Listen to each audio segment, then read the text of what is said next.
To prepare everybody for group lifts, we started with slaloms so that we could really focus on our centre of gravity being low, our feet being wide and our footwork being calm. If you're not sure what slaloms are, you can watch a video in the warm-up and games section and then jump back. And all of these skills are going to be really useful as we approach the next task that we're going to look at, starting as a group using the task Connect, Affect, Disconnect. Okay, so we've just spent some time with our group revisiting the mechanics of group lifting. Got the group to think about the mechanics of squeezing rather than just trying to kind of lift with their upper bodies. Got the group to think about having a nice wide base with their feet and to incorporate and push for fluidity in their movement. We were using a ball to lift the ball and have the journey of the ball continue, always placing hands on the person that is going to be lifted, and the ball just continues to go up. And so we were really looking at fluidity of movement and smooth movement up and then slowly coming down, always feet first. So yeah, we're all really mindful of this ball that is floating. Remember to have your feet below your hips.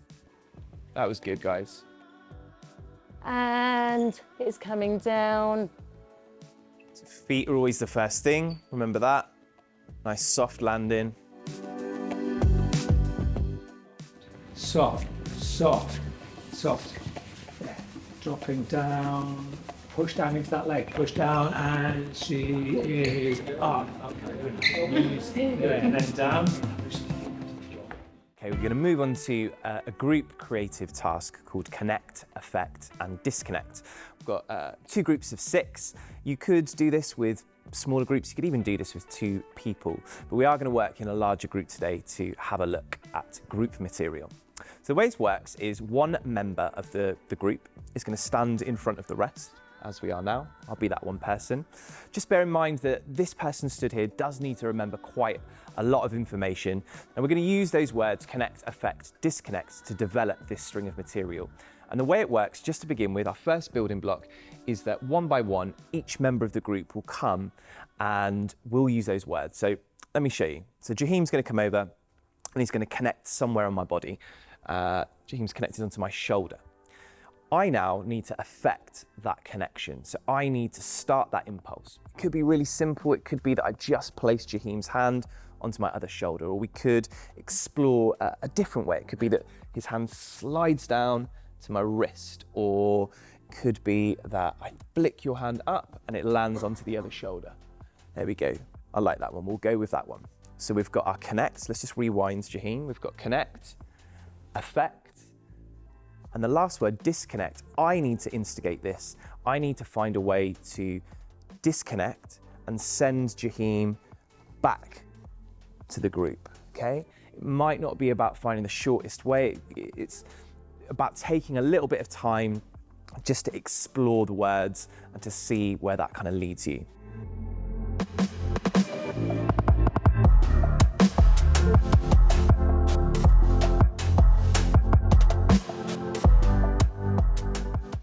So, just to clarify, each member of the group will find a connect, affect, disconnect on this person stood in the middle, and then we'll give you the next instruction.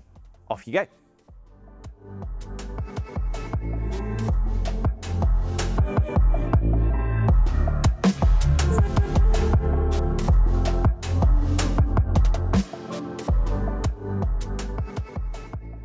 So the group have been working with Alex as this central kind of protagonist, this central character, and they've built their first string. So everyone's now got a connect, affect, disconnect with Alex.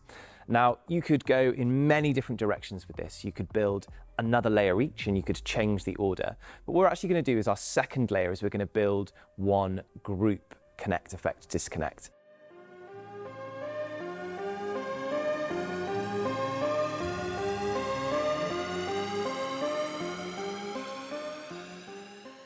So the instructions I've given the group are to all connect on Alex's body. And it doesn't have to just be with the hands as well. It's really important that you think of creative ways of displacing the body. And Alex will then have to figure out a way of using the word affect to affect all of those connections. So we're still connected to him and then he'll disconnect everyone. Could be at the same time, could be cannoned. They've got to kind of respond to that provocation and challenge as a group. So we're already starting to kind of devise collectively.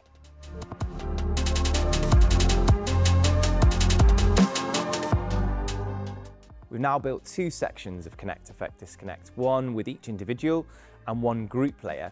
We could leave it there or we could keep going. And what I've done now is I've invited the group to build another final section.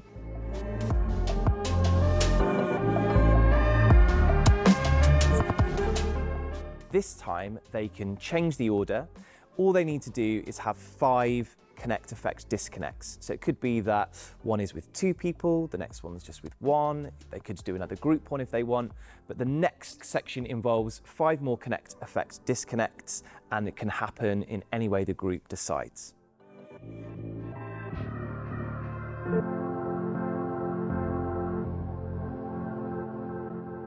Make sure that you've given yourself enough time to put all of those sections together and you've rehearsed the material. You might have noticed that the material is quite static.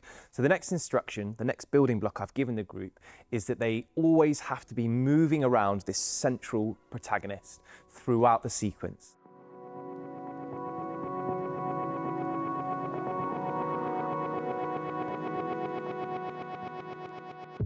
They're kind of orbiting around the front and behind. They're never allowed to stand still. They can play around with the pace that they move at, but they must be there for their connect, affect, and disconnect. Let's see what that does.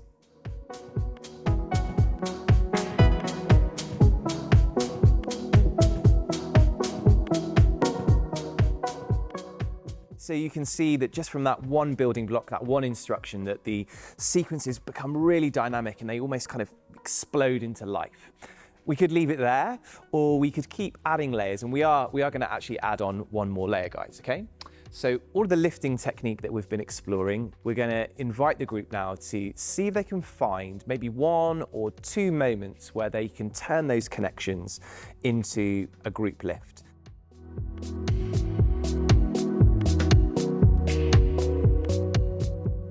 It's about using the technique we've just been exploring, so kind of squeezing into those connections as opposed to just lifting the person up into the air, working as an ensemble, working as a group to kind of find moments within the choreography as opposed to add-ons where we can find a lift.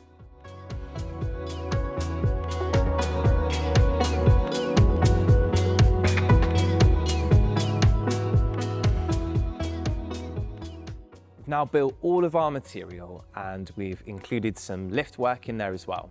Just trying to work on the fluidity of all the movement, try and get everything as economical as possible so we're not taking too many steps, etc. The way we're going to do this is we're going to look to blend some of the movements. So I'm just going to work with you guys just to make this really, really clear. So Alex is in the middle. Could we just see the first connect, please? Cool, so we've got Ollie connecting, nice and clear, and then the effect. And just pause at the end of there. Okay, so this is where we're looking to find our overlap. So at the end of this effect, the next connection is going to form. We'll disconnect. You're going to affect this moment, and if the next person that's coming in, I think is Eva, could be ready. We've got an overlap of these movements now.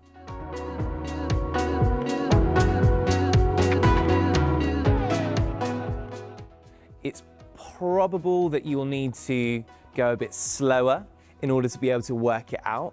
Give yourselves enough space, enough time to work this out, maybe stick on a slightly slower track and just give yourself a little bit of headspace to work it out and really work on getting it nice and slick, nice and fluid, and see what difference that makes to the material.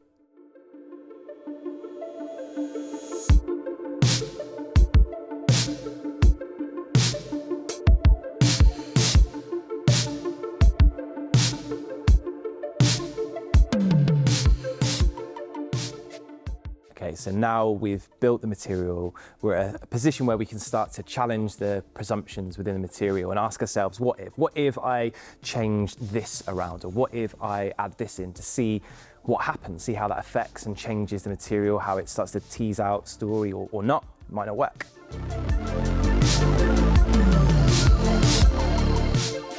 So what I would love you guys to do is to add in a prop. So we're kind of playing with design to a degree. And I want you to always be focused on the book. Try not to cheat it, try to kind of read it as authentically as you can. You don't need to read it aloud, but really kind of sell that to us. Try to always have it, but there might be a few moments within your sequence where you'll need to pass it to someone else so you can do a move. So you're allowed to pass the book to someone else, but you always need to be focused on it.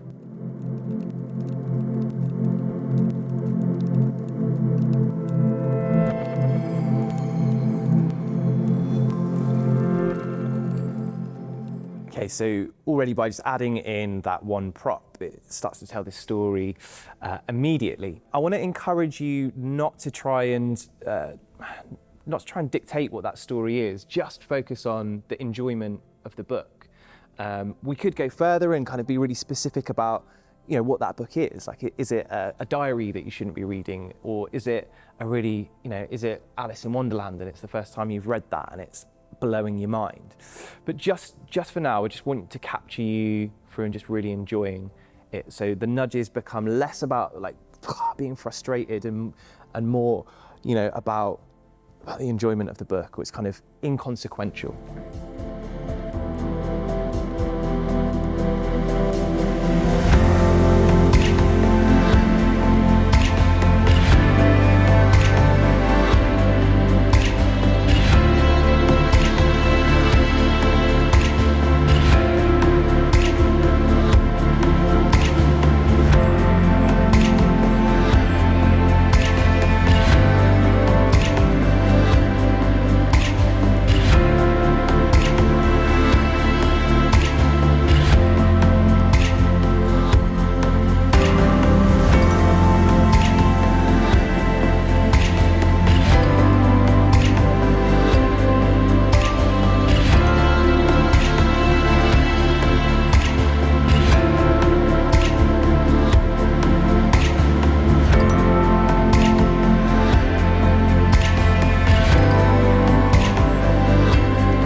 We've now taken a bit of time to see what would happen if we placed the connect effect disconnect task onto a sofa. So we've challenged the participants to imagine how that sequence could exist on a sofa. We've thought about design a little bit and added a remote control and figured out a journey for the remote control to interact within the sequence as well, and start to see how story is teased out with those small changes.